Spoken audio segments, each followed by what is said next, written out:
ನಮಸ್ಕಾರ, ವಿಶೇಷ ಕಾರ್ಯಕ್ರಮಕ್ಕೆ ಸ್ವಾಗತ. ನಾನು ಸುಧಾ ಗೌಡ. ಇತ್ತೀಚೆಗೆ ಆರ್ಎಸ್ಎಸ್ ಪಥಸಂಚಲನದಲ್ಲಿ ಭಾಗವಹಿಸದಕ್ಕಾಗಿ ರಾಯಚೂರು ಜಿಲ್ಲೆಯ ಲಿಂಗಸ್ಗೂರು ತಾಲೂಕಿನ ರೋಡಲಬಂಡ ಪಿಡಿಒ ಪ್ರವೀಣ್ ಕುಮಾರ್ ಅವರನ್ನು ಅಮಾನತುಗೊಳಿಸಿತ್ತು ರಾಜ್ಯ ಸರ್ಕಾರ. ಒಂದು ಆದೇಶವನ್ನು ಕೂಡ ಹೊರಡಿಸಿತ್ತು. ಸಂಪೂರ್ಣವಾಗಿ ಆರ್ಎಸ್ಎಸ್ ಚಟುವಟಿಕೆಗಳನ್ನು ರಾಜ್ಯದಲ್ಲಿ ಬ್ಯಾನ್ ಮಾಡಬೇಕು ಮತ್ತು ಆರ್ಎಸ್ಎಸ್ ಸಂಘದ ಚಟುವಟಿಕೆಗಳಲ್ಲಿ ಭಾಗಿಯಾದ ಸರ್ಕಾರಿ ವ್ಯಕ್ತಿಗಳನ್ನು ಅಂದರೆ ಸರ್ಕಾರಿ ಕೆಲಸವನ್ನು ಹೊಂದಿರುವಂಥವರನ್ನು ಅಮಾನತು ಮಾಡುವಂಥ ಒಂದು ಎಚ್ಚರಿಕೆಯನ್ನು ಕೂಡ ರಾಜ್ಯ ಸರ್ಕಾರ ಕೊಟ್ಟಿತ್ತು. ಅದೇ ರೀತಿಯಾಗಿ ಪಿಡಿಒ ಪ್ರವೀಣ್ ಕುಮಾರ್ ಅವರನ್ನು ಅಮಾನತಿನಲ್ಲೂ ಕೂಡ ಸರ್ಕಾರ ಇಟ್ಟು ಆದೇಶವನ್ನು ಹೊರಡಿಸಿತ್ತು. ಈಗ ಈ ಒಂದು ಆದೇಶಕ್ಕೆ ಕೆಎಸ್ಎಟಿ ತಡೆಯನ್ನು ಕೊಟ್ಟಿದೆ. ಬಿಜೆಪಿ ಸಂಸದ ತೇಜಸ್ವಿ ಸೂರ್ಯ ಕಾನೂನು ಹೋರಾಟದಲ್ಲಿ ನೆರವಾಗಿದ್ದಾರೆ. ಈ ಆದೇಶದಿಂದ ಸರ್ಕಾರದ ನಿರ್ಧಾರಕ್ಕೆ ತೀವ್ರ ಮಟ್ಟದ ಹಿನ್ನಡೆ ಆಗಿದೆ. ಆರ್ಎಸ್ಎಸ್ ಶತಮಾನೋತ್ಸವದ ಹಿನ್ನೆಲೆ ಅಕ್ಟೋಬರ್ 12ನೇ ತಾರೀಕು ಲಿಂಗಸ್ಗೂರು ಪಟ್ಟಣದಲ್ಲಿ ಒಂದು ಆರ್ಎಸ್ಎಸ್ ಸಂಘದಿಂದ ಒಂದು ಪಥಸಂಚಲನವನ್ನು ನಡೆಸಲಾಗುತ್ತೆ. ಆ ಒಂದು ಪಥಸಂಚಲನದಲ್ಲಿ ಸಂಘದ ಸಮವಸ್ತ್ರವನ್ನು ಧರಿಸಿ ಕೈನಲ್ಲಿ ದೊಣ್ಣೆ ಹಿಡಿದು ಗಣವೇಷಧಾರಿಯಾಗಿ ಲಿಂಗಸ್ಗೂರು ತಾಲೂಕಿನ ರೋಡಲಬಂಡ ಪಿಡಿಒ ಪ್ರವೀಣ್ ಅವರು ಭಾಗವಹಿಸಿದ್ರು. ಇದನ್ನು ಗಮನಿಸಿದಂಥ ಸರ್ಕಾರ ಅವರನ್ನು ಸಸ್ಪೆಂಡ್ ಮಾಡಿತ್ತು.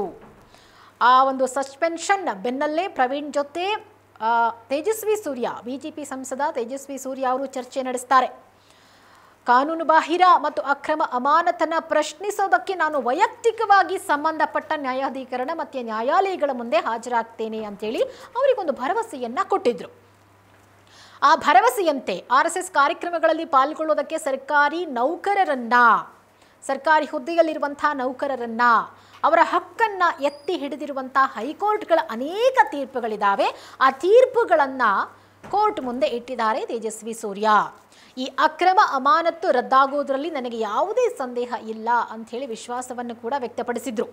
ನೀವು ಆರಾಮಾಗಿರಿ, ನಿಮ್ಮನ್ನು ಏನು ಸಸ್ಪೆನ್ಷನಲ್ಲಿ ಇಟ್ಟಿದ್ದಾರೆ ನಾನು ಅದನ್ನು ನಿಮಗೆ ವಾಪಸ್ ಕೊಡಿಸ್ತೀನಿ, ನಿಮಗೆ ವಾಪಸ್ ಕೆಲಸ ಕೊಡಿಸ್ತೀನಿ, ಅದಕ್ಕೆ ಸಾಕಷ್ಟು ಉದಾಹರಣೆಗಳಿದ್ದಾವೆ, ನೀವು ಆರಾಮಾಗಿರಿ ಅನ್ನುವಂಥ ಒಂದು ಭರವಸೆಯನ್ನು ಕೊಟ್ಟಿದ್ದರು.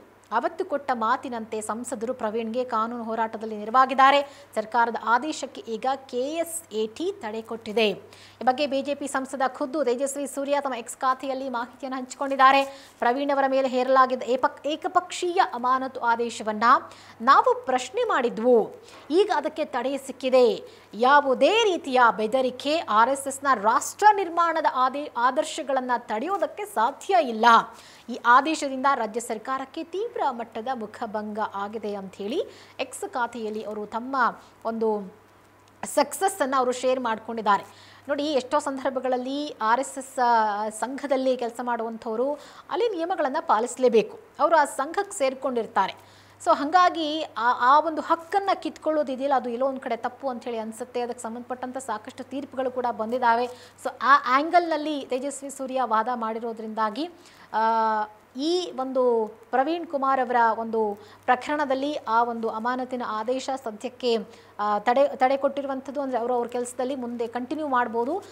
ಅಂದರೆ ಆ ಒಂದು ಆದೇಶವನ್ನು ಅವರು ವಾಪಸ್ ಪಡ್ಕೊಳ್ಳಿ, ನೀವೇನವರನ್ನು ಆ ಒಂದು ಸಸ್ಪೆನ್ಷನಲ್ಲಿ ಇಟ್ಟಿದೆ ಅದು ಆದೇಶವನ್ನು ವಾಪಸ್ ಪಡ್ಕೊಳ್ಳಿ ಅನ್ನುವಂಥ ಒಂದು ಆದೇಶವನ್ನು ಕೋರ್ಟ್ ಕೊಟ್ಟಿರುವಂಥದ್ದು.